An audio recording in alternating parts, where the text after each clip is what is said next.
Hey, DawgNation, I'm Brandon Adams. This is DawgNation Daily, daily podcast for Georgia Bulldogs fans, presented today by Harrah's Cherokee Casino Resort. You also see me wearing my SEC Country shirt. That can mean only one thing. This afternoon, 3 p.m., SEC Country Live on the SEC Country video channels. Very excited about that, but we got business to take care of on our end before we get to any of that. Talk a lot about Zamir White off the top of the program today, and kind of broadly speaking, the Georgia running backs on the basis of a topic that kind of briefly came up on yesterday's show. I'm going to make a comparison between Georgia and Clemson, one way in which I think that Georgia actually needs to be a little bit more like Clemson. That may sound like a weird thing to say, but I think you'll agree with me when I say it. We'll talk about the Georgia guys who show up on the preseason All-SEC list, the guys we hope to see on that list by the end of the year, which is obviously the list that matters more than anything else. And I may stretch this a bit, but I think there's a chance you can say that one of the top recruits in the country may have trolled Florida yesterday. Now, does this end up being good news for Georgia? I think that differing opinions may vary. But was it a bad day for Florida? Yeah, probably so. And around here, that's pretty entertaining. So we'll do all of that next. It is DawgNation Daily, the daily podcast for Georgia Bulldogs fans, presented by Harrah's Cherokee Casino Resort. And it begins right now. Today's episode of DawgNation Daily is brought to you by Harrah's Cherokee Resort. Find us online at Caesars.com/Harrah's-Cherokee. Presented by DawgNation.com. This is DawgNation Daily, the daily podcast for Georgia Bulldogs fans. Here's your host, Brandon Adams. I said on yesterday's show that I am kind of a contrarian by nature, meaning I have a tendency to go with the flow. I should say go against the flow of what most people are kind of thinking and doing. And that's not one of those things that I do intentionally to try to be different, to try to get a bunch of attention. I don't think that's the case. I mean, this is true in my normal life. You know, this is true just even when I'm away from doing this show. I just have a tendency to see the world differently than other people, or maybe better said, I have a tendency to seek out a viewpoint on the world that's just different than other people. I just have a tendency to believe that if everybody's going one way, then there is a very good chance the most likely truth is going back in the other direction, different than what the masses are thinking. That's just the way my brain works. Sometimes that may be for the good, sometimes it may be for the bad, but as I said, I am a contrarian by nature, and here's how that kind of shows up when it comes to Georgia football. When a huge number of Georgia fans are thinking one thing, I have a tendency to just kind of naturally gravitate towards the thing that I don't think a huge number of people are thinking about. It's not because I want to be disrespectful to UGA fans. If anything, I want to respect the opinion of the people who watch or listen to this show, but I have a natural tendency to think, oh, well, too many people seem to be moving in this direction. Let's pay very close attention to the thing that's not getting looked at enough. And I'll give you a specific example of how that shows up. Right now, there's a lot of energy amongst Georgia fans about a handful of running backs in the Georgia roster. Guys like Kenny McIntosh, who spoke to the media yesterday. You can check out the full video of that on the DawgNation YouTube page. Find out what McIntosh had to say about himself and his teammates. Kendall Milton is another one who's been incredibly popular amongst Georgia fans, even going back to the time when he was junior in high school, before he even became a UGA commit. This is a guy that Georgia fans really wanted. And listen, I have no reason to argue against Milton nor McIntosh or any of these guys having a big-time breakout season. I got no reason to do that whatsoever. I think both Milton and McIntosh could have fine years. I'd say the same thing about Deshaun Edwards if he gets his chance, or James Cook, depending on how he's used. I could say all of that. But when I find a large number of Georgia fans who are gravitating towards Milton or gravitating towards McIntosh, I have a natural curiosity to kind of move to the person that I don't think is getting talked about quite as much. And in this particular case, I think it's Georgia running back Zamir White. Now, it is interesting to me that if White is maybe being under-discussed amongst Georgia fans right now, their fixation seems to be more towards guys like Milton and McIntosh, and possibly with good reason. In the national corridors, there is still a lot more attention seemingly being paid to Zamir White. For instance, we talked about the ESPN list yesterday of top 100 players in college football, and maybe to some, somewhat surprisingly, Georgia running back Zamir White showed up on that list. If memory serves, I believe he was number 90. I don't have the full list in front of me, but in the write-up for ESPN about White, there was a sentence in that piece that really stuck out to me, and I've thought about this a good number of times, even though that the inclusion of White in a list like top 100 players in the sport is complimentary. The way in which ESPN wrote this up, I think, maybe give you a little bit of pause. Can we show this on the screen for a moment, what ESPN said about Zamir White? So ranking him in the top 100 players in the sport, they say, we might not ever know how good White might have been. So, let me start over again because I didn't read this correctly. We might never know how good White might have been since he tore the ACL in both his knees before ever getting a carry for the Bulldogs. Obviously going back to the ACL injury he suffered at the beginning of the 2018 season on the heels of an ACL injury in the other knee that took him off the field for his senior year in high school. And ESPN says, hey, he's the top 100 player in the sport, but we may never know how good he could have been. And there's a part of me that wants to say, well, maybe that's true. Maybe we'll always be left wondering what could have been.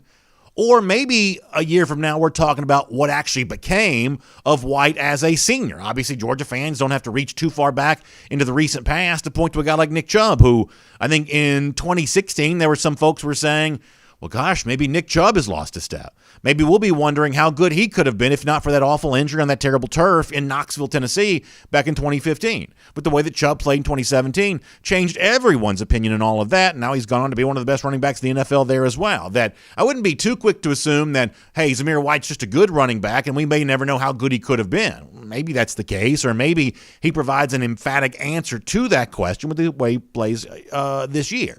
And when this came up on the show yesterday, one of the things that I said about this was that if you go back and look at the stats for White a year ago, his yards per carry, about 5.4 yards per carry, that it was not all that different than Alabama running back Najee Harris, who became a first-round pick and was a part of a very explosive Alabama offense. Najee was just 5.8 a year ago. White, we said, or should say Najee, we said, had way more touchdowns, but that's also playing in an offense that scored way more touchdowns. And I got a couple of responses back to that, and a couple of people brought up something that was really fair. And that is what I want to spend the next couple of minutes doing, responding to a point that I got yesterday on something that I said that I think is absolutely worthy of inclusion in this discussion. What some people pushed back on in the comparison I made yesterday to Najee Harris and Zamir White, that while their total yards per carry number pretty similar, the one thing that Najee really excelled in a year ago that maybe Zamir didn't have as much of a chance to do was when it comes to being a target catching the football. Najee Harris caught 43 balls a year ago for 425 yards, also secured 4 touchdowns through the air. And that's the kind of thing that no Georgia running back really did to great success last year, not Zamir, not even James Cook, who was, I think, 16 catches, but nothing to the degree of what Najee Harris did for Alabama a year ago. And I think that's a very fair point about this discussion. It's one of the reasons why I like getting feedback, whether it's on Twitter at DawgNation Daily or the people who put comments in the comment section, that Najee clearly was a more effective weapon in the passing game for Alabama a year ago than any Georgia running back, Zamir White included. That actually leads me to say this, that if you want Georgia then, with its running backs, whether it's Zamir or whether it's one of the guys kind of waiting in the wings behind Zamir, if you want this Georgia running game to take itself to the next level of this upcoming season, upgrading the way in which these Georgia running backs are used in the passing game, I think is a really important part of that. Even though some of the discussion this offseason has been, how do you get more explosive runs? That's something that Georgia needs to do more of. But how do you get more out of this program in the passing game with its wide receivers? That might be an important thing there as well. And this is the point that leads me to say that if you're looking to follow the path on all of this, of how Georgia gets there, paying attention to Najee Harris, what he did for Alabama a year ago, might not be the best overall way to do that. The thing that you ought to be paying the most attention to is the team that Georgia gets ready to play on September the 4th. Because something pretty interesting happened with Clemson over the course of the last couple of years. And if it happened for Clemson, the chances of it happening for UGA, I would say, are at least possible. Let's talk about Travis Etienne for a moment. The great Clemson running back who became a first-round pick of the Jacksonville Jaguars after last season. Now, you know what Etienne has done on the ground during his career. But last year, in 2020, became also a very effective part of the Clemson passing game there as well. He caught 48 balls for 588 yards, 12.3 yards per reception. Literally, Etienne became a dynamic weapon in the Clemson passing game. So much so, and if you follow the NFL, you're kind of aware of this, so much so that prior to an injury, Travis Etienne was actually being discussed with his NFL team as the Jacksonville Jaguars of maybe being a wide receiver and not a running back. Now, push aside for the moment the fact that's actually kind of a dumb thing for Urban Meyer to do. the fact that it was even a conversation worth having shows you the way in which Etienne became a real weapon. And there was nothing from Etienne's first 2 years on campus at Clemson that would have necessarily predicted that, at least on his very first year of being the most effective player that he was in 2018. In 2018, when Clemson won the national championship, Travis Etienne had 1,658 yards rushing.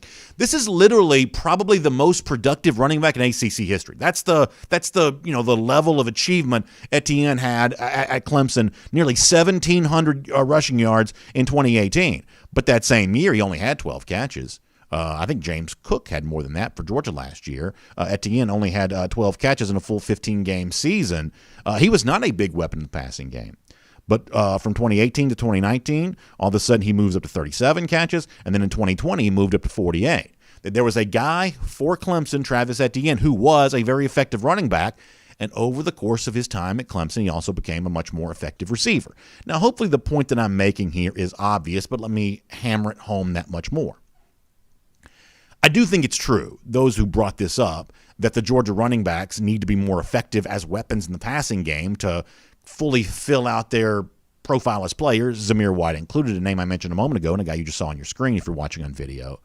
And I also think that if you look at the way that Travis Etienne grew as a pass catcher during his time at Clemson, if that was possible for Etienne, it's also possible for those guys at Georgia. Now, you may be a little skeptical of this because, to be honest with you, there's a pocket of Georgia fans who are just a little bit frustrated with maybe the lack of development for some of the playmakers within the Georgia offense, in some cases running backs included.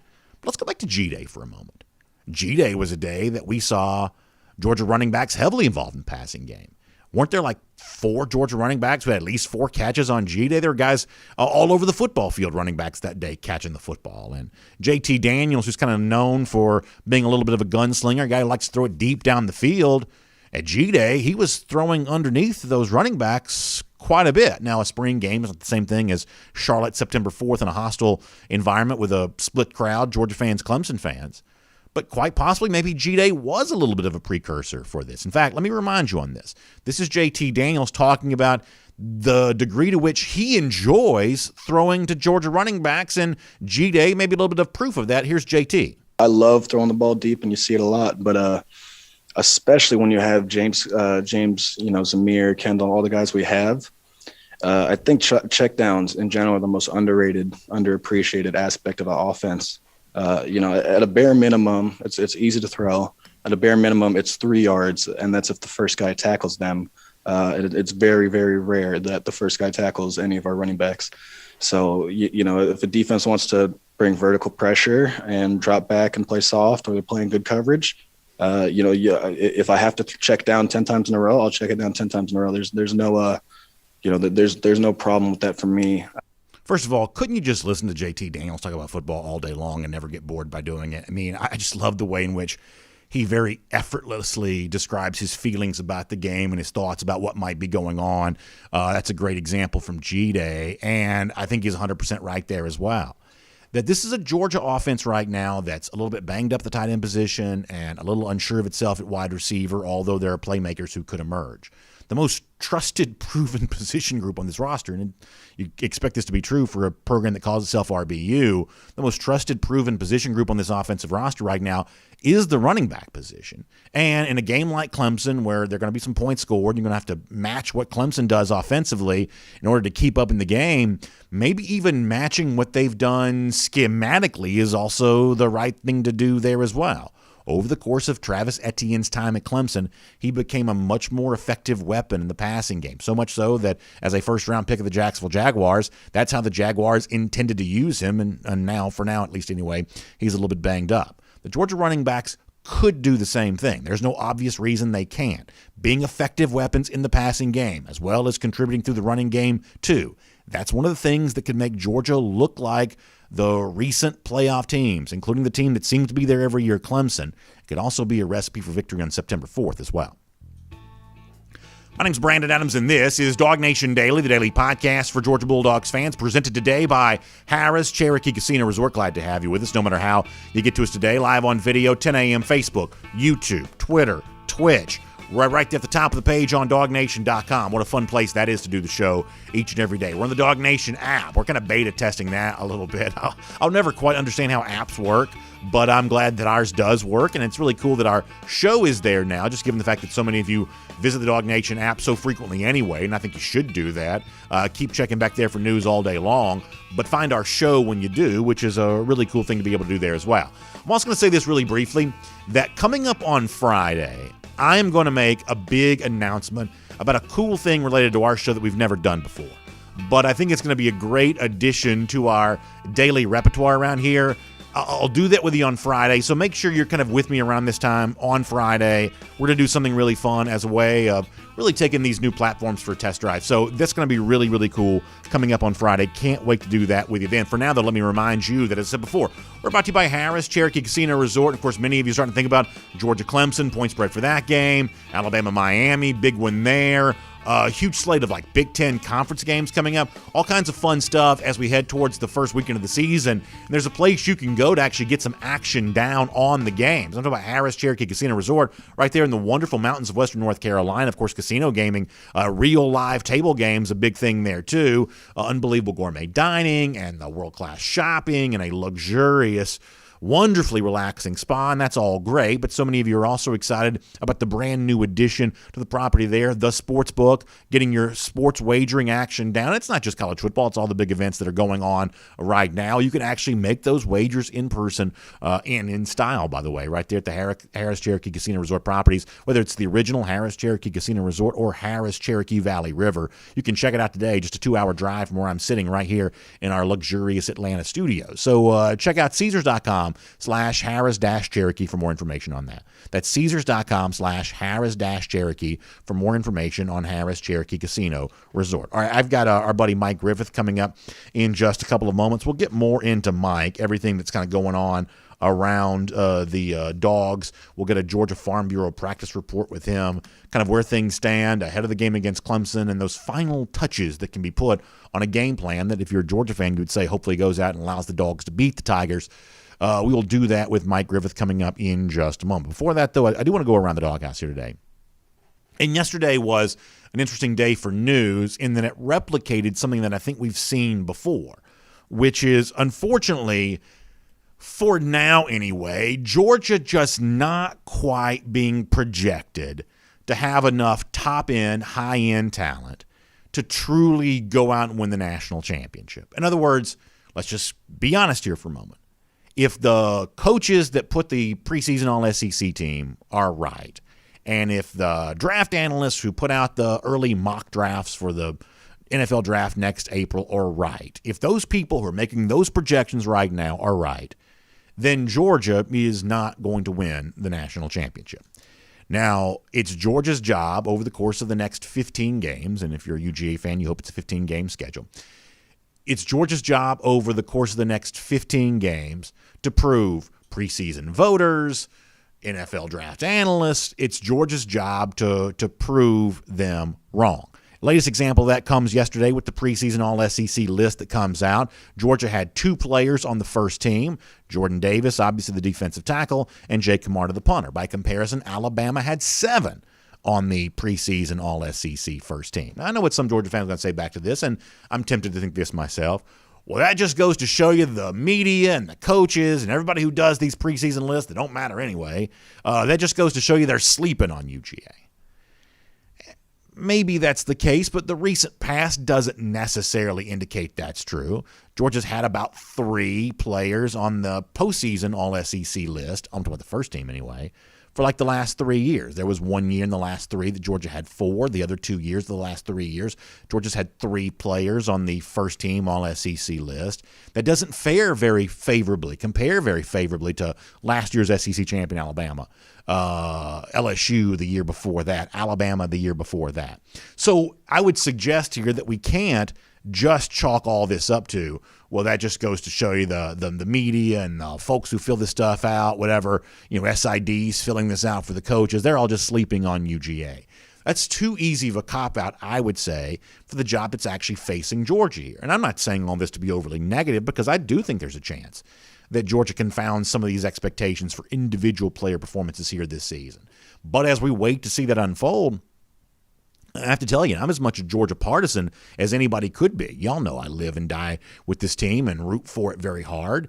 And even with that being said, I actually don't have a problem with whether it be coaches in this case, or in some cases going to be media, in some cases going to be a huge collection of media, people voting together, in some cases just going to be one guy who has a big following filling out his opinion. I don't have a problem with what seems to be the subliminal message towards Georgia right now of, we're going to ask you to prove it. We're going to make you an underdog against Clemson and ask you to go out there and prove that. We're going to make you an underdog to Alabama in terms of winning the SEC and make you go out there and prove it. I mean, you know, the thing that truly hangs over Georgia's head is not the 1980. It's been 41 years, or however many years it's been now, since Georgia won a national championship. That's distant memory. You know, the players that play on this team weren't even born for most of the years that made up that drought. We as fans, some of us have lived through it, but the team itself, that's not something they think about very much. The thing that really hangs over Georgia like a cloud a bit is not the drought since 1980. It's the last 3 years where Georgia started the preseason ranking way up here and finished in that postseason ranking just a little bit below that. The last 3 years, 2018, 2019, 2020, since Georgia made the playoff in college football playoff in 2017, the 3 years since then, Georgia finished the season ranked lower than it started based on the preseason polls. That's the thing that Georgia kind of has hanging over it right now. That's the thing that somewhat, subliminally, some of the people who fill out this stuff are saying, can you go out there and can you prove us wrong on that? Can you prove that you're better than that? So that's kind of what Georgia has facing it for this upcoming season. Now, the good news is, while there are only 2 names on the first-team All-SEC list, J.T. Daniels, Zamir White, and George Pickens are second-team guys. Pickens obviously a little bit banged up. Jamari Salyer is as well. Jermaine Burton's a third-team guy. Trayvon Walker's a third-team guy. Nakobe Dean's a third-team guy. There are plenty of players that can work their way up to the first team by the end of the season. But let's not sugarcoat this. If Georgia's going to achieve as a team its end-of-season goals, big-time, star-turn performances from some of the individual names that I just mentioned are a prerequisite for making that happen. And that is Around the Doghouse here today on DawgNation Daily, presented by Harris Cherokee Casino Resort. We'll get Mike Griffith's thoughts on this coming up. We will also, later on, before we're done, I believe that there was a 5-star recruit yesterday that trolled Florida a little bit. Now, I don't know as of yet if there's enough to say this is good news for UGA, but anytime that Florida fans are angry, I'm always a little bit happy, and many of you feel the same way. So I will give you a reason to feel that way, and we'll figure out what it all means coming up. So that's later on. But for now, let's get serious and take care of some important business. The final days of practice before Georgia moves into a true game week against Clemson, set for September 4th, and what it's going to take to beat the Tigers there in Charlotte. Let's do all of that with a Georgia Farm Bureau practice report with our buddy Mike Griffith right now. From Athens and across the SEC or wherever the recruiting trail may lead, here's a DawgNation.com insider. Lots to talk to Mike Griffith about here today. It's all brought to you by our friends at the Georgia Farm Bureau as the Dogs get ready for Clemson. And, Mike, I've said this a couple times now that, this is the thing that fans crave, right? The kind of game that, has some mystery, some intrigue to it. There have been too many games in recent years for Georgia because Georgia's been so good where, hey, maybe the outcome was predetermined and it was simply, how pretty is Georgia going to look? How bad are they going to beat their opponent? That's kind of a setup for failure a little bit in terms of the standard by which you're judged. But with a team like Clemson, who's been in the playoff now seemingly, every year since 2015, the mystery and the intrigue is who pulls it out, who wins it, who makes the big play to get it done. And, I just get the sense that Georgia fans are approaching a fever pitch about their excitement for the game, and I'm sure you're seeing much the same way from the UGA fans you get a chance to speak to each and every day. Oh, no doubt about it. Yeah, it's exciting. There's a lot of unknowns. Clemson, major reload mode after losing a number 1 overall pick in the draft at quarterback and first-round running back. Their offensive line, it had some issues. They've got questions at center as well. They've got a star in Justin Ross returning. To what extent, we don't know. In Georgia with a major overload in the secondary. You're 7 guys down from a year ago, 5 guys in the NFL, and one of your impact, really 2 of the 3 impact signees you got aren't going to play. Tyke Smith, and I don't think we think Eric Gilbert plays. Even if he would, by some chance, he wouldn't be very effective. So, yeah, this is tough. Both of these teams have a lot of questions. They both have had great success. Of course, Kirby Smart 4-0 against top 10 teams in non-conference games, 10-6 overall. Clemson with 10 straight regular season wins over SEC teams, 2-2 against Alabama in the playoffs, and separated by only 71 miles. The rivalry everybody really wants and cares about, unlike the other ACC team. But that's another story for another day. But yes, there is a fever pitch, and yes, very exciting pregame buildup. And listen, I think the point you bring up about Clemson is a good one, and I mentioned this to Connor Riley yesterday. I think it's actually one of the more under-discussed aspects of this game that, Clemson is replacing a lot. Forget the quarterback thing, because we've seen Clemson transition quarterbacks before, right? Deshaun Watson passed the baton to Trevor Lawrence, and I don't know that the passing the baton to DJ Uiagalelei is all that much different from that. But there is no more Travis Etienne, and I talked about Etienne a moment ago. That was a huge weapon, both running the football and throwing and as a receiver for Clemson the last couple of years. And while I certainly hope Justin Ross returns healthy because I like watching him play, my expectation is that he's not fully 100% healthy for the game against Clemson, which puts the spotlight on other receivers, guys who were mostly unproven based on a year ago. There's obviously going to be an assumption made by many on the part of Clemson because, Clemson's been so good offensively now for a number of years. But, man, if you're questioning, new faces and playmaking roles for Georgia, it does seem fair that you would do the same thing for Clemson a bit. Oh, no question. And, DJ is he's 6'5" and 240, and he beat Boston College and lost to Notre Dame. It's hard to know what you're going to get. They have, transitioned to quarterbacks before. I think the big thing, though, when I think about the Clemson quarterback situation is they don't really have a number 2 they feel good about. It kind of reminds me of the 2019 Georgia team. And, Georgia had to be so careful with Jake Fromm because there really wasn't anyone proven or anyone reliable behind him. So I think that affects your game plan, especially when it's the opening game. The last thing that either team really wants to do is take a chance with their quarterback. So that's why I don't think it's going to be the high-scoring shootout that maybe it looked like on paper. Until recently, we look a little closer at these teams and they show a lot of warts. So I do think there's a lot of factors in this game. I think some favor Georgia, some favor Clemson, and I think that's what makes it so much fun, as you said, Brandon. I want to talk to you about something I brought up a moment ago, whether it be, Zamir, Kendall Milton, who Kenny McIntosh, a lot of Georgia fans are very interested in, or obviously James Cook, who seems more already equipped to be able to do this. You think Georgia throws to running backs more this year? It's something that Clemson has gotten better at over the course of the last couple of seasons. The offense has improved because of it. How much of a weapon in the passing game do you believe Georgia running backs will be this season? Well, a lot of that has to do with who they play, but yeah, I think even more so now that, you've got questions about the receiving core with, I think we thought at one point Blaylock would be back, and now that's kind of a question mark. The last time we heard from Kirby, he was running straight line. Maybe he slipped in there and he's running patterns that we don't know about, but we know that the tight ends, with Darnell Washington out, John Fitzpatrick questionable, that was a big element to have that dual threat tight end. You still have Brock Bowers in kind of that H-back role.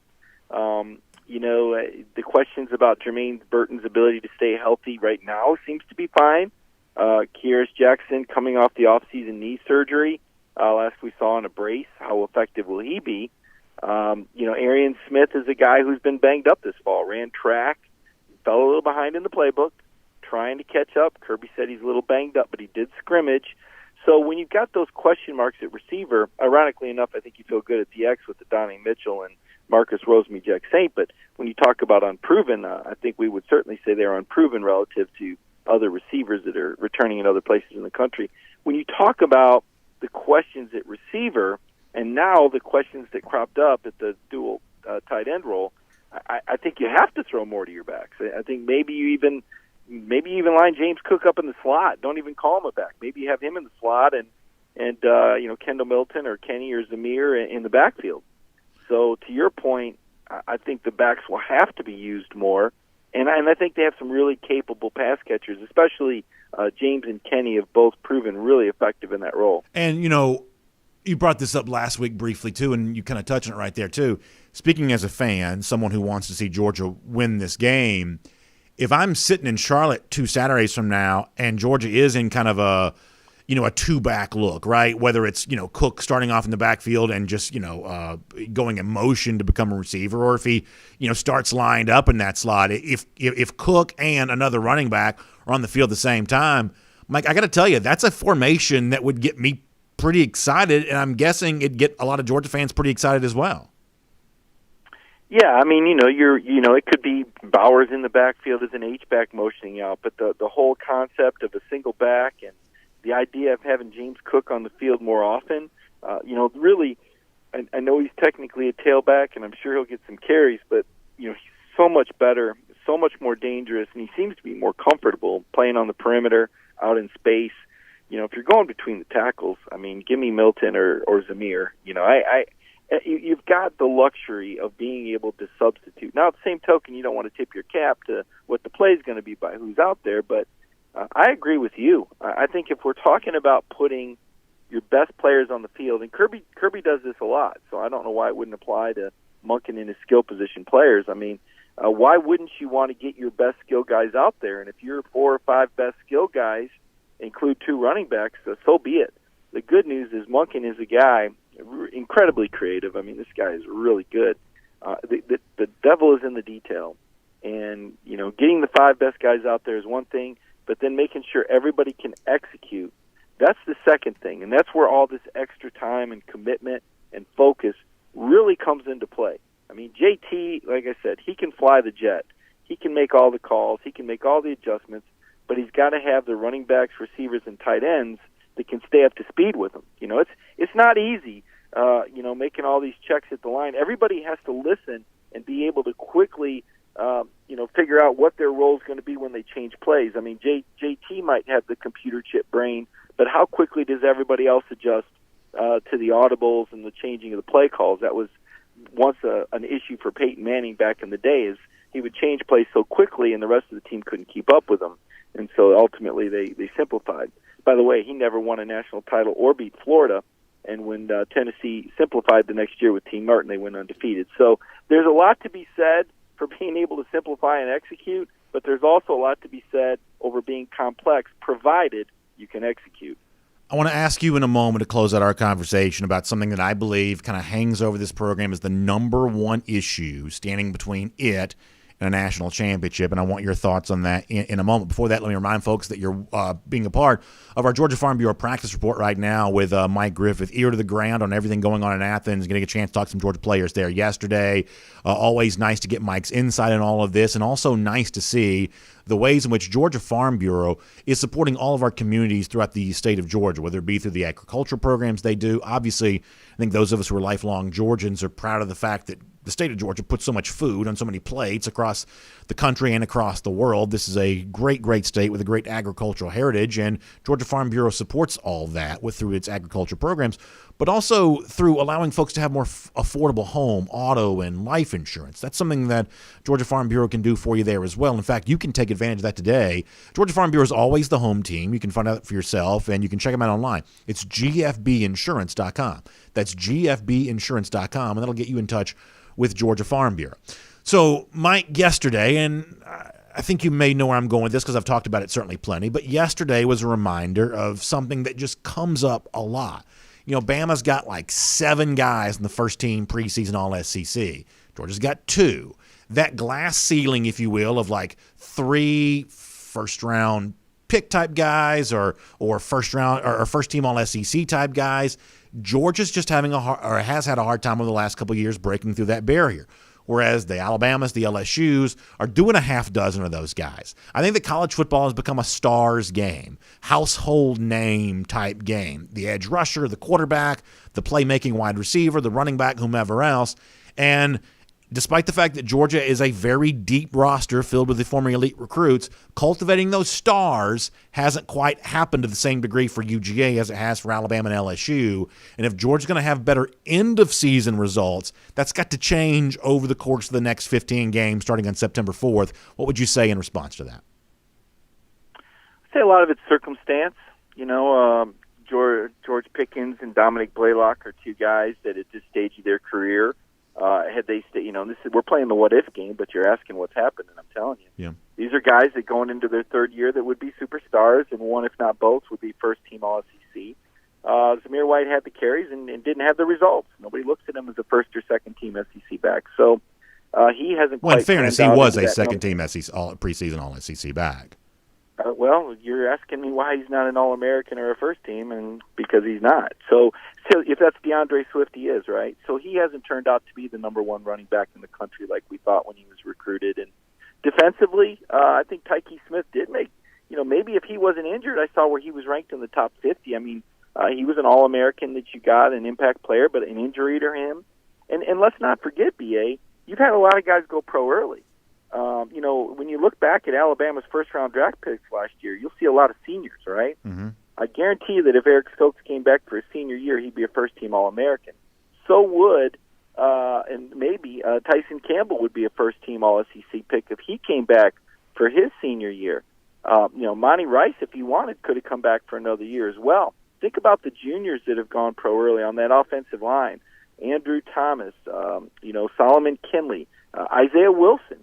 These are guys who would have been first-team All-Americans, but Georgia has a lot of underclassmen that go pro early. And I know you and I have also talked about how good a job Alabama does of convincing those guys to come back for their senior year and improve their draft stock from maybe late first round to early first round or second round to first round. I think about a Solomon Kinley and how well he's panned for the Dolphins as a fourth-round pick. If he comes back, maybe he's a first-round pick. Right? I think about, guys, we all wonder what happens if Jake Fromm comes back for his senior year instead of Stetson Bennett. Stetson could beat Alabama for a half in Tuscaloosa last year. What if that's Jake at the controls? Does Georgia win that game?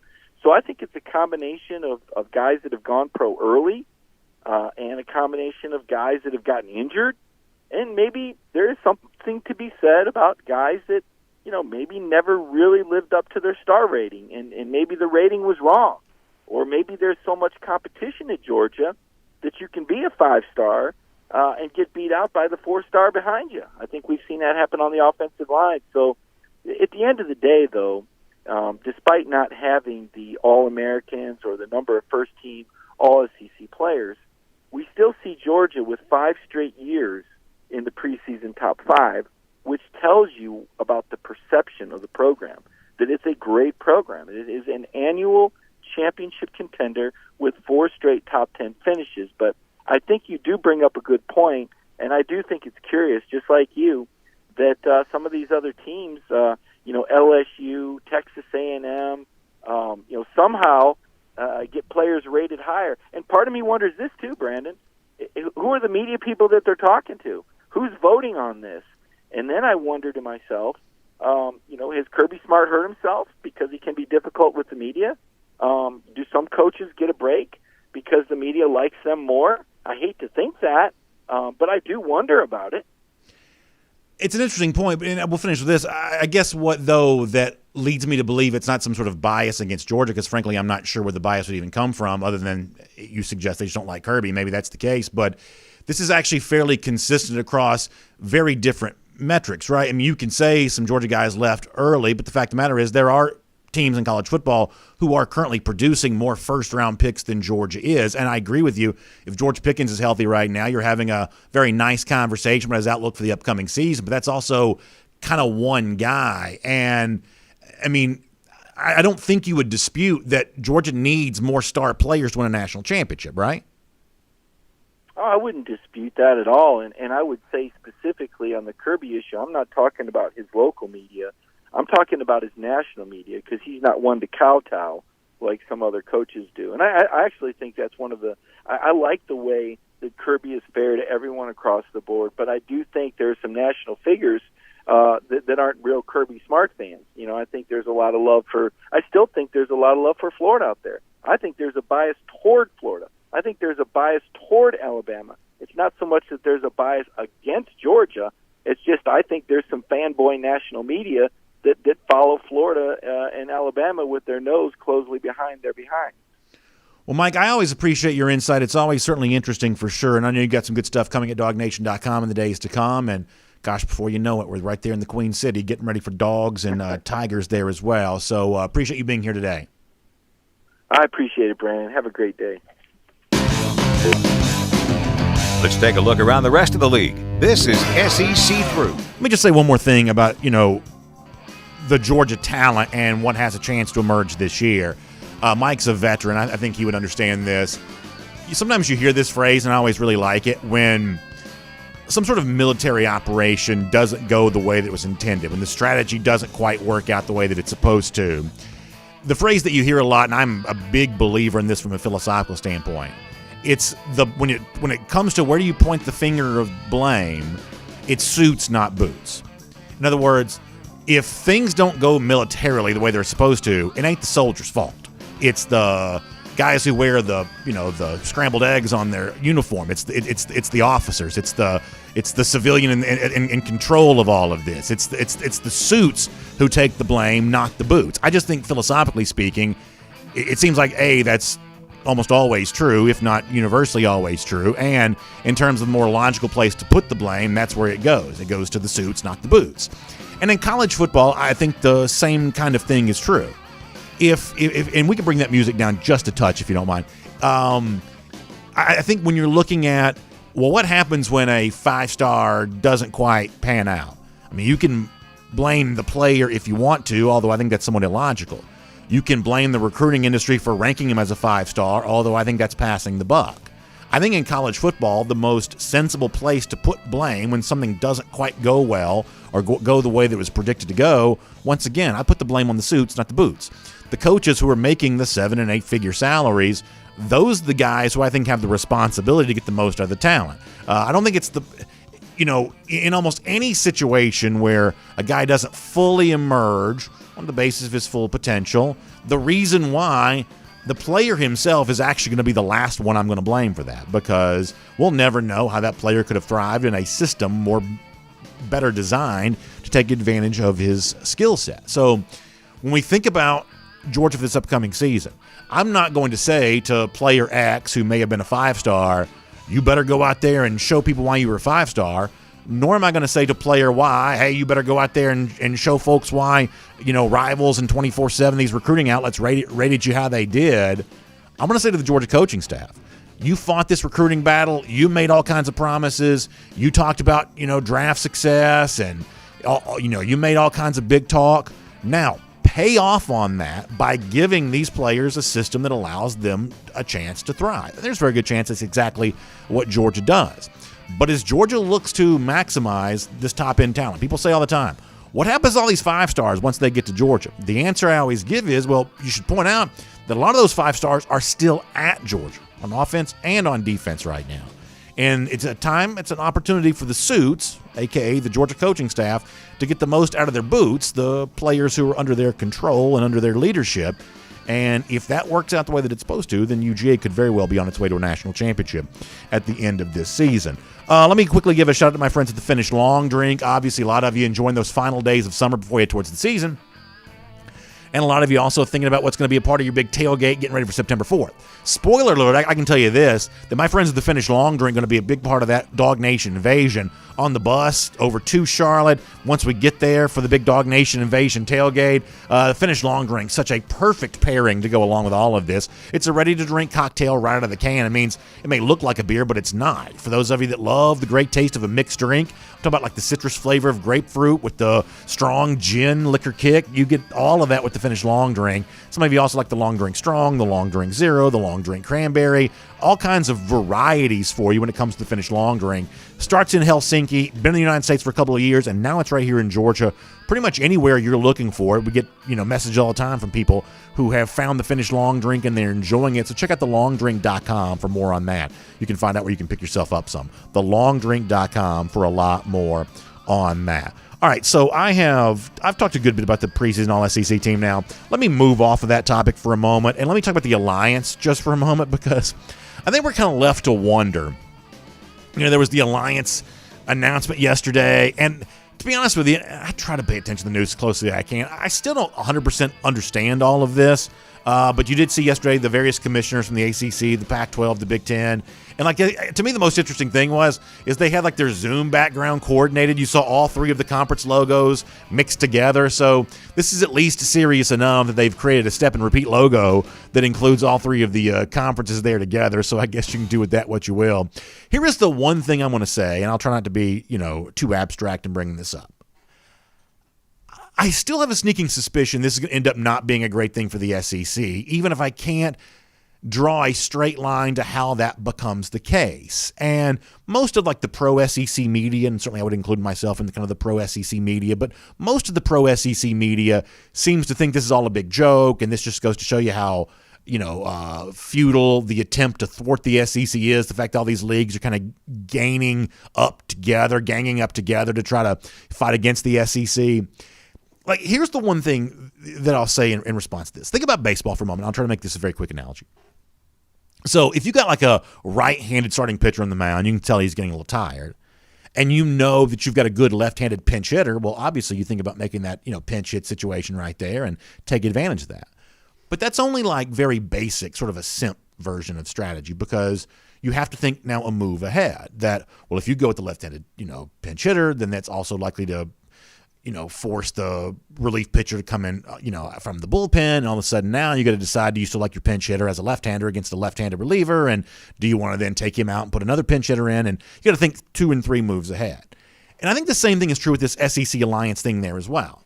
Because a lot of people look at it and say, well, of course you're going to add Oklahoma and Texas to the SEC if you get a chance to, because it's more money. But here's the thing I think you've got to be paying very close attention to.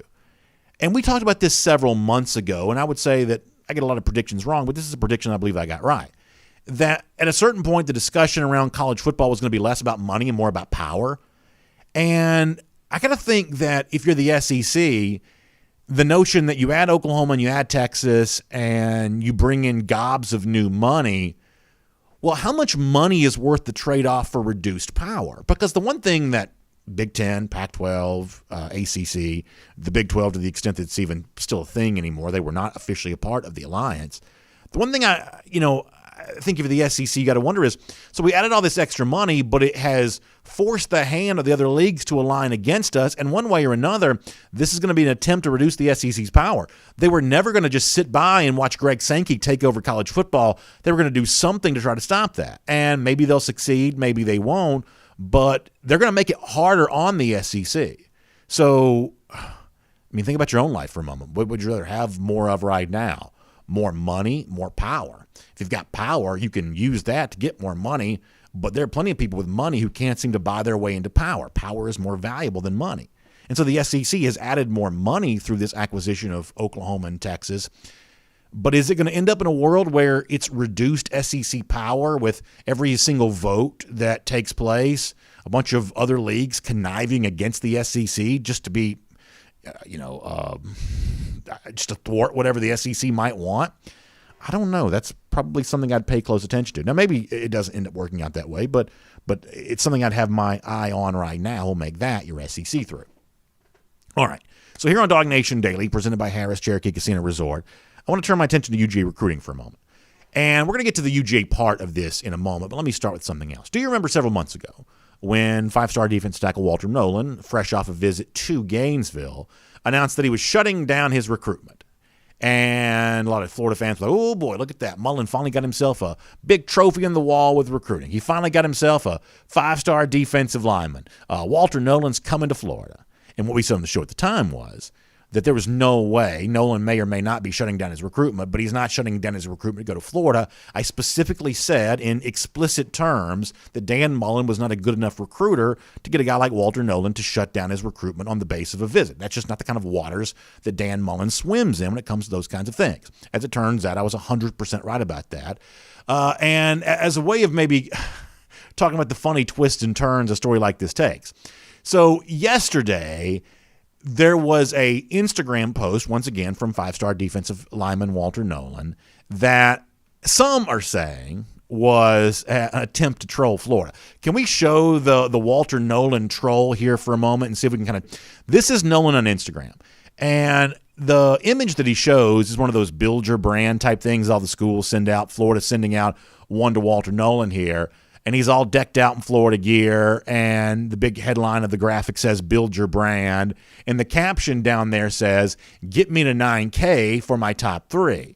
Now, what he means is, get me to 9,000 Instagram followers, and I'll drop my top 3 finalists. And, man, Florida fans were, at least the best that I could tell from the responses to the Instagram post, were all over this, showing off the Jordan brand, showing off the blue and orange, showing off the Gator stuff. Walter Nolan's big into Florida, and he's teasing for his top 3, and Gators fans were super excited about that. Well, guess what? This is where the sad trombone music would come in, wah, wah, wah, because when Walter Nolan put out his top 3, which he did make good, I don't know if he ever got to 9,000 followers or not, but he did put out his top 3. And Florida was nowhere to be found like they are for most recruitments for 5-star prospects. Texas A&M was there. Tennessee was there, admittedly right in the middle and standing taller than the other two. And Georgia was there as well over on, I guess that would be the right side, left side, whatever else. I don't know. But Georgia's there on that side there too.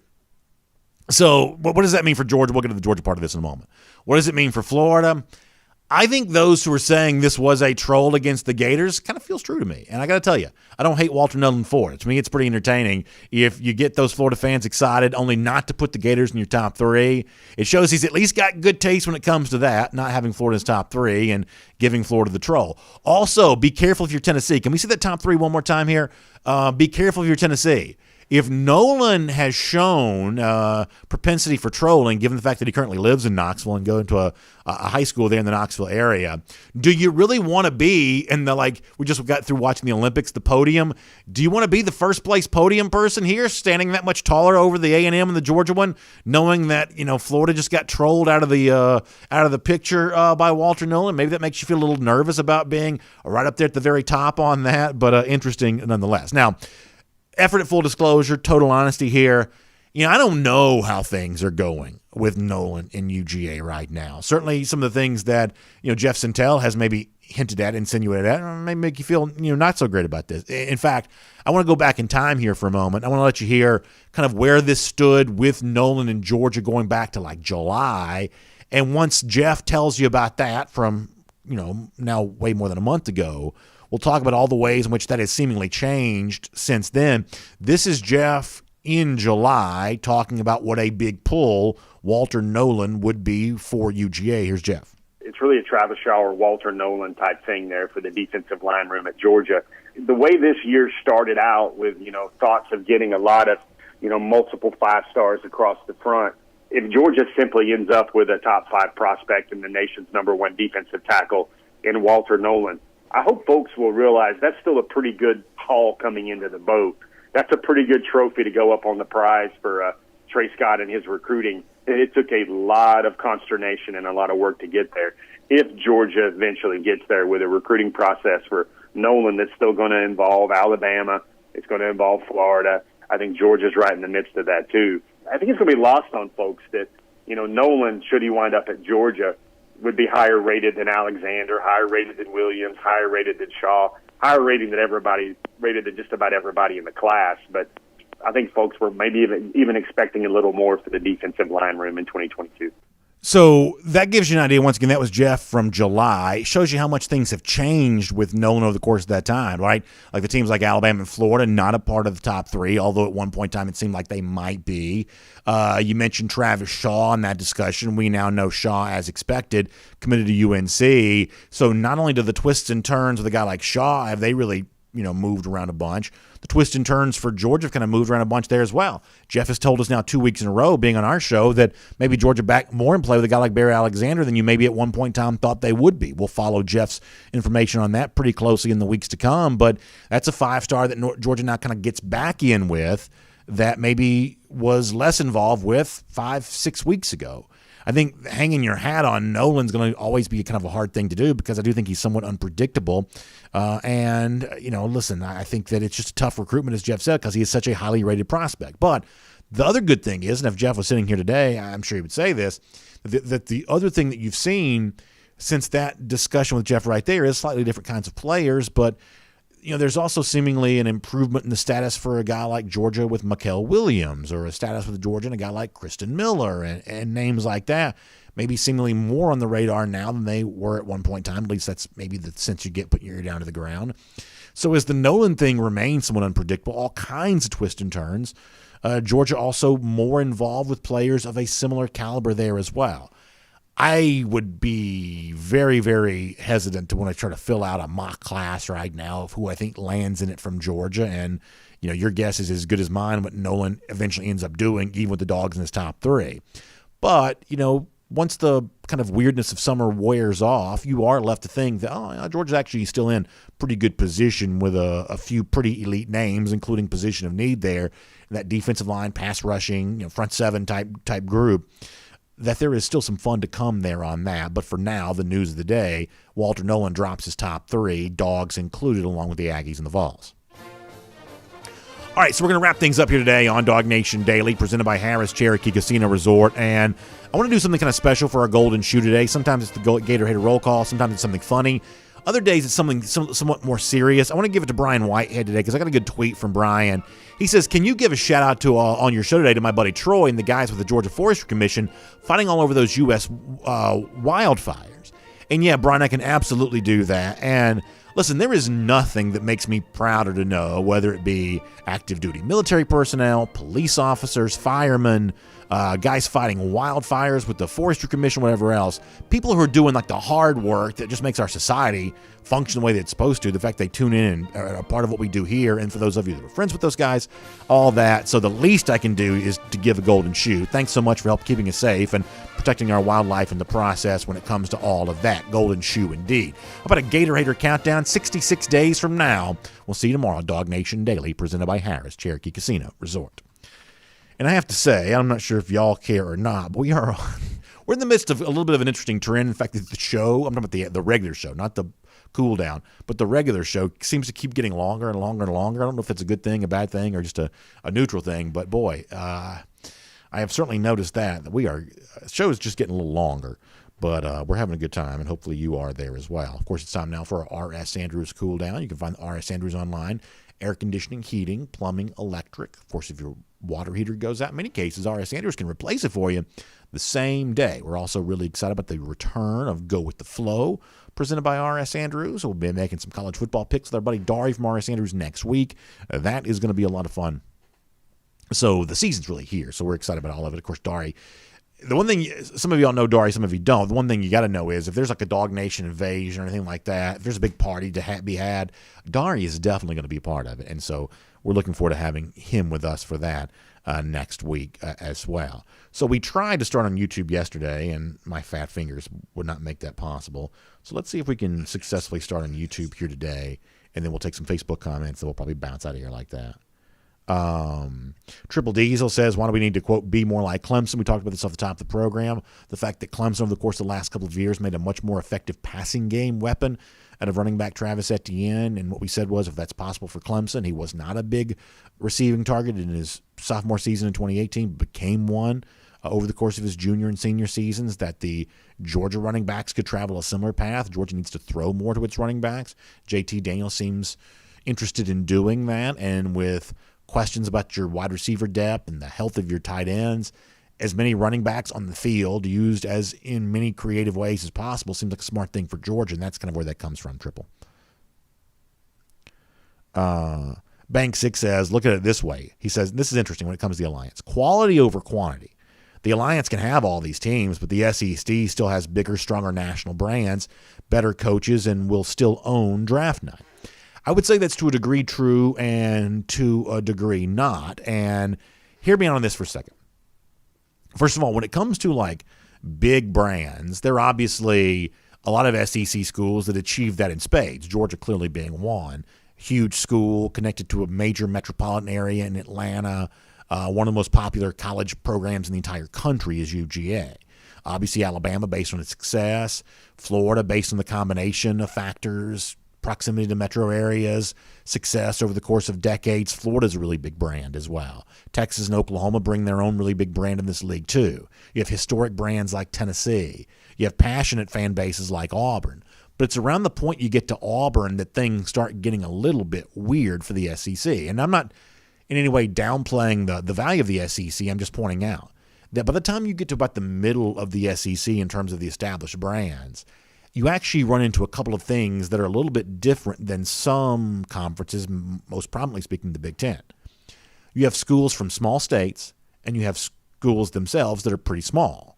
For instance, 2 of the SEC schools are in Mississippi, a very small state, and because of that, splitting it in half between Ole Miss fans and Mississippi State fans, you have Ole Miss and Mississippi State that while I love watching both these teams play, and I have them for my entire life, Ole Miss and Mississippi State will never be a truly big brand because the fan base isn't big enough. The schools themselves aren't big enough. By comparison, did you know that the Big Ten has, don't quote me on this exactly, but it's something in the neighborhood of like 100,000 more undergraduate combined students than the SEC does? Like there's, it may even be more than that. I forget the overall number, but if you add all the current undergraduate students of Big Ten schools, add all the current undergraduates of students of SEC schools, it's like 500,000 to 300,000 or something like that. It's just way, way more enrollment for the Big Ten schools. The Big Ten schools, one of the reasons why the Big Ten generates so much TV money, and for 2020 they generated more TV revenue, or at least the most recent year, maybe it was 2019. Maybe that was when the last thing that I saw was. But the Big Ten actually generated more TV revenue than the SEC did because it's just, relatively, big schools, in some cases big states, and it's just pretty big. Whereas, think about LSU. LSU is a huge, well-known college football program, but Louisiana is a small state. Louisiana is not as, and football fans don't care about this, but this factors in the discussion. There's one Fortune 500 company, I think, in Louisiana. It's not, it's not like the major metropolitan area than Atlanta is. New Orleans is a cool city to visit, but it's not a commercial hub the way that the city of Atlanta is. And, that kind of matters in some of this there as well. So in some respects, some of the SEC schools are not quite as big as you might think. Plus, the other thing I'll say about this really quick, then we'll move on to something else. You mentioned quality over quantity. Nobody can doubt it, though. The week in, week out play of the SEC is superior to all the other leagues and maybe even superior to the rest of the country combined, if it ever were to combine in that respect. But also think about the way in which the NCAA basketball tournament, not the men's tournament, the way the NCAA basketball tournament is still a gigantic television product. It's literally worth billions of dollars. And the reason why it's worth so much is because of the quantity of games. It's not really the quality of the games because, there's plenty of, Talladega Techs and things like that aren't really, a team that anybody really cares about. But for those 3 weekends that it's on and those Thursdays and Fridays that are connected to those first 2 weekends, it's like wall-to-wall basketball. It's just a lot of programming, and it's got some cachet built into it. And so the NCAA basketball tournament as a gigantic television entity is built largely on the quantity of games that it provides and not the quality. So I understand where you're coming from with there's a bunch of these college football teams that could potentially be part of the alliance that don't have a whole lot of individual value, but collectively to say we have college football representing all 4 time zones and, 100 teams or whatever, 60, 70 teams, whatever it could end up being. As I said before, I at least take this somewhat seriously as a little bit of an issue for the SEC to eventually deal with. A couple of more here.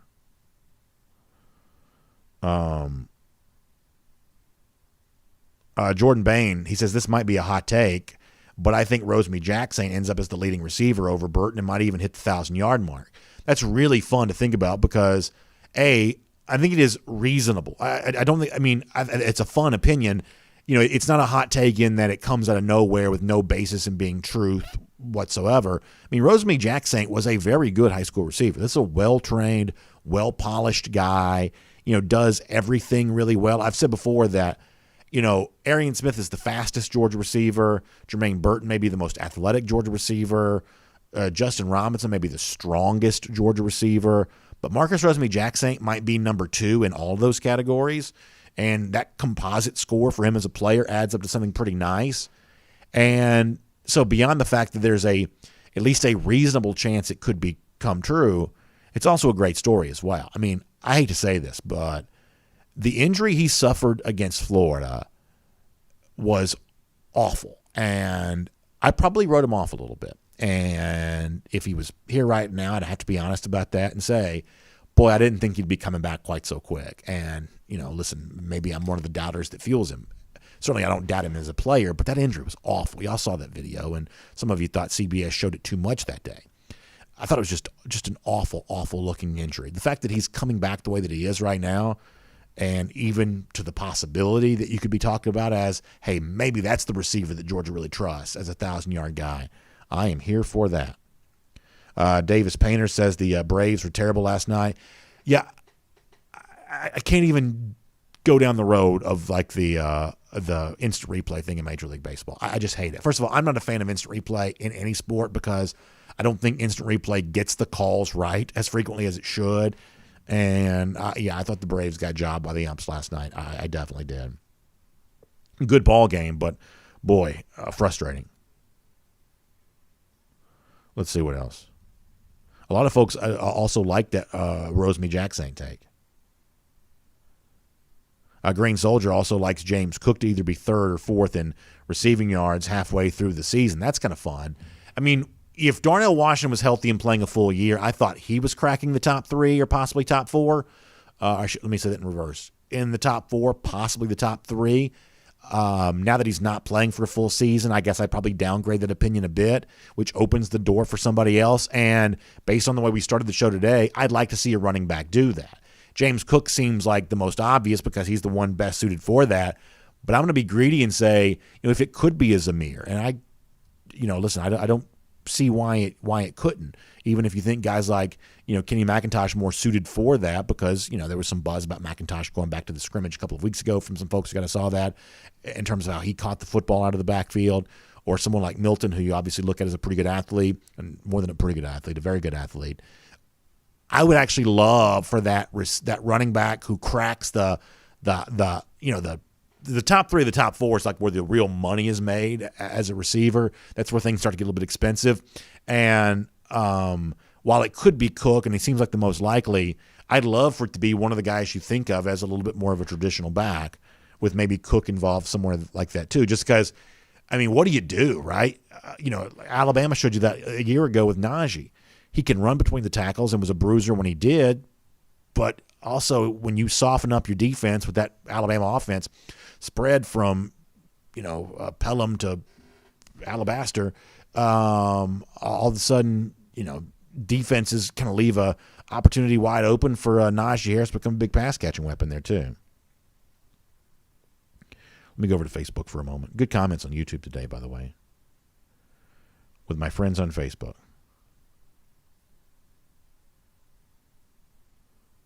Steve Highland says Major League Baseball has the Braves number right now. Yeah, in some cases. Randy Hall says the studio upgrade. Yeah, so that's probably on its way end of October, something like that. We'll be pretty deep in the season before that takes place. The earliest it's going to be, I'd say, is the end of October. I don't think it's coming any sooner than that. As far as some of the other stuff, I still am looking to add some of that kind of stuff in. The problem is right now we got a lot going on, and I'm not trying to – I'm very thankful for everything. We're starting something new, I think, on Monday, which is going to be fun. I teased that a little earlier. So I got some stuff they're making me do. Not that I don't want to do it, but I got some stuff they're making me do, and then we'll get some of the fun additions after that.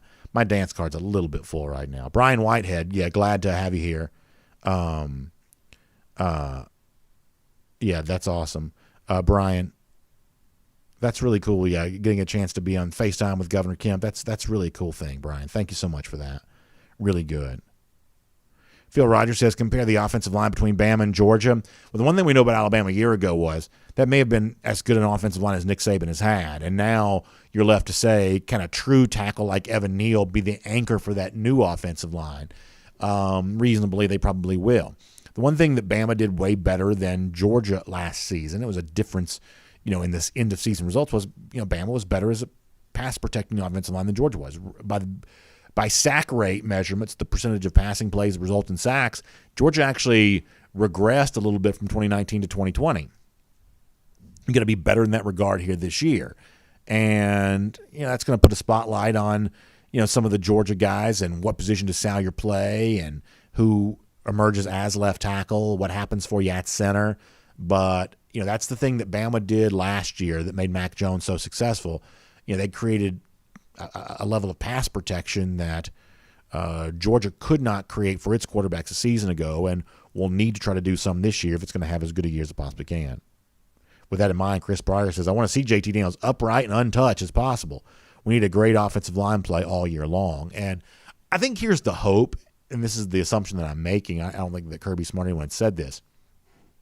I think the hope is that a functioning Georgia offense actually makes the job of the offensive line easier, whereas we normally think of offensive lines making when they do their job, they make the offense function better. But I think the reverse is hopefully somewhat true for Georgia here this year. I mentioned the fact that Georgia was really good at pass protection in 2019. They had 2 first-round offensive tackles. You'd expect them to be. But the one thing that Georgia did not do very well in 2019 is what you think of as like offensive line yards, like Football Outsiders, things like that. The way Football Outsiders measures this is, let's say you have a 10-yard run for a running back. Football Outsiders makes the assumption that the first 4 of those yards belong to the offensive line. You open up the hole, you run through the hole for 4 yards. All of that is on the basis of the offensive line. And then I think the formula they use is the next 3 yards, 5, 6, 7 on a carry, is split in half. So if you're at 7 yard, if it's a 7-yard run, Football Outsiders, which is like one of these analytics type deals, will give the offensive line credit for 5.5 of those yards, and then the running back would get credit for 1.5 yards on that. And then beyond that, anything 8, 9, 10, all the way to 50, they give the credit for the running back. And the point I'm getting to on this is that, on any given play, the offensive line can be responsible for as much as 7.5 yards of any rushing play. And, on your 4-yard rushes, that's really all credit to the offensive line and not so much credit to the running back necessarily. So all of that is to say this. If you take that kind of measurement seriously at all, Georgia in 2019, its offensive line performance actually went down.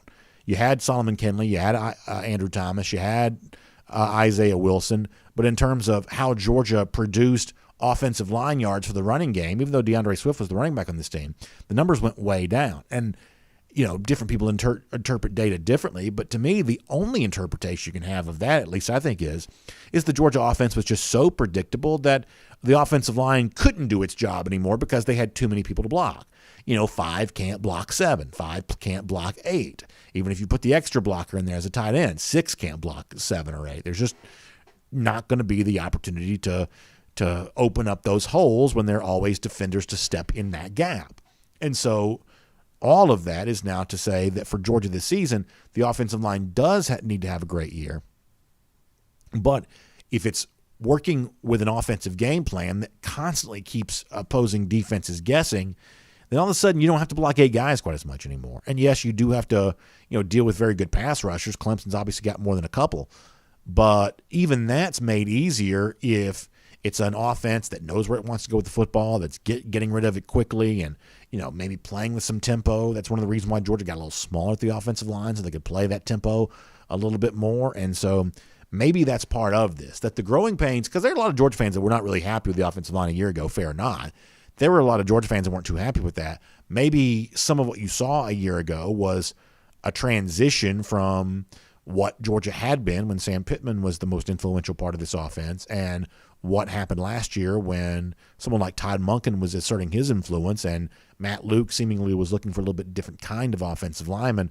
Maybe some of that transition was about those growing pains. Let's see what else. Lucy Bowers-Boykin mentions Matt Talley. What happened to Matt Talley? I forgot about that. We haven't seen him in a while. What happened to him?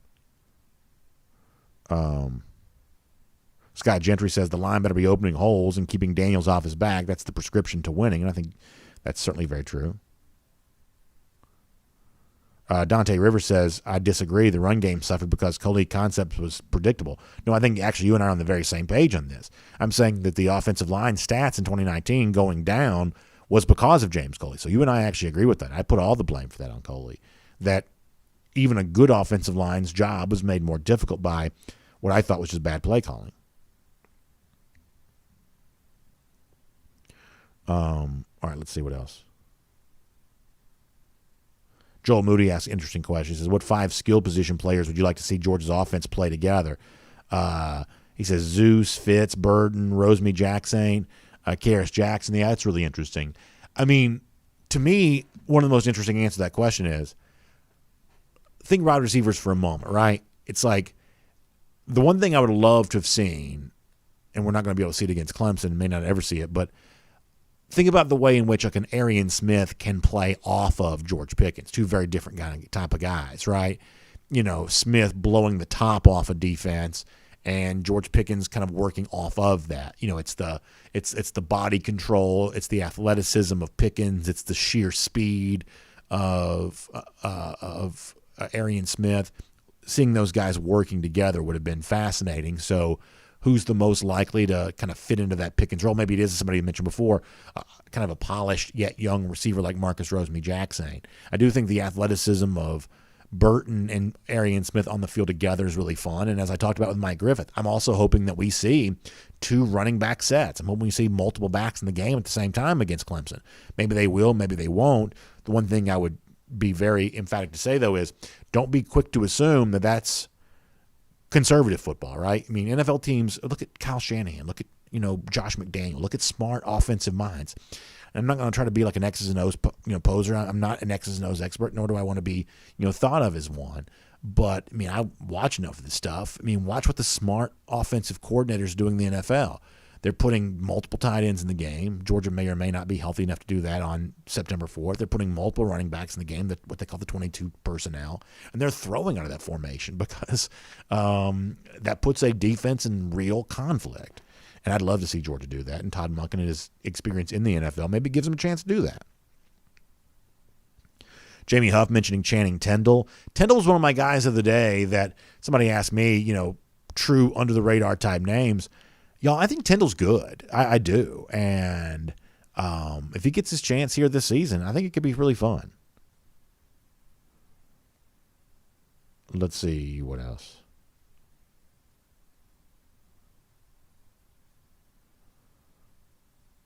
Raymond Felton checking in. Always good to see. Jalen Jackson says, I feel like everyone is grossly underappreciating Warren McClendon.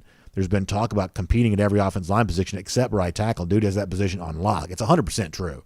100% true. He's got the position on lock. He doesn't ever get any attention.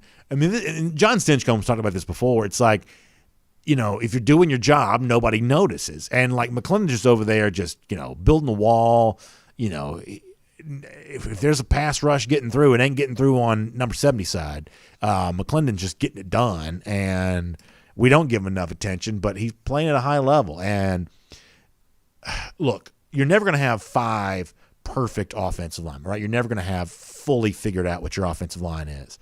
But if you have a couple of guys that you don't have to think about whatsoever, they say this around NFL draft time all the time. You draft him, you pencil him in as a starter for the next 10 years, and you never worry about that position again. Obviously, in college, there's no 10-year decisions. But once, McClendon emerges at the right tackle, and he's not a huge personality necessarily. He's just a guy that does his job. He's a UGA, got some history with the program, the last name certainly, so that's a cool thing.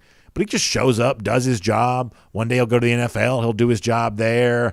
He's never going to, get, valuable rookie card or, posters on the wall. He's just a football player doing his thing. And that's a cool thing to see. And you're 100% right about that, Jalen, then, that he does not get enough attention for what he does well. Johnny Fillmore says, do you think we see more Wildcat plays in short yardage? So I have to admit, I'm not a huge fan of the Wildcat stuff or Wild Dog stuff. I don't like trick plays. I never really have. I like good offenses that run regular plays. We may see Georgia do some Wild Dog type stuff. They've certainly got the athletes to do that. But that kind of stuff is never my favorite thing. I don't like, halfback option passes or double reverses. I just like good players doing regular plays. That's always going to be my favorite thing.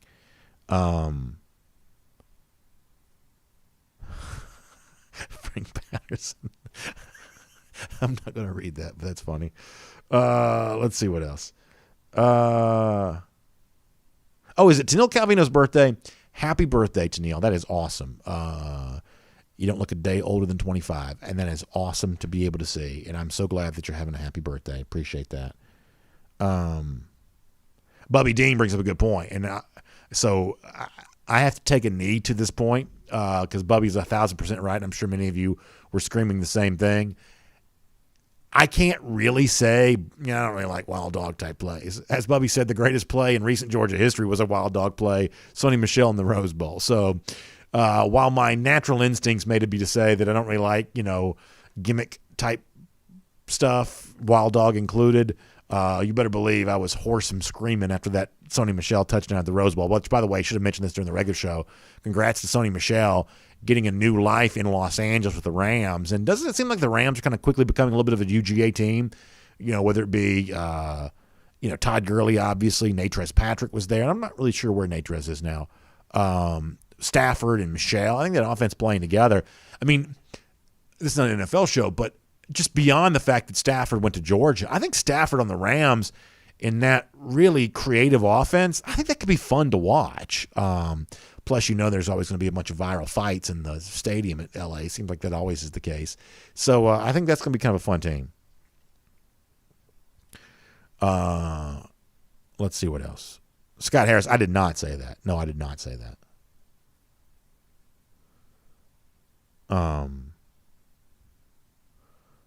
Good stuff all the way around.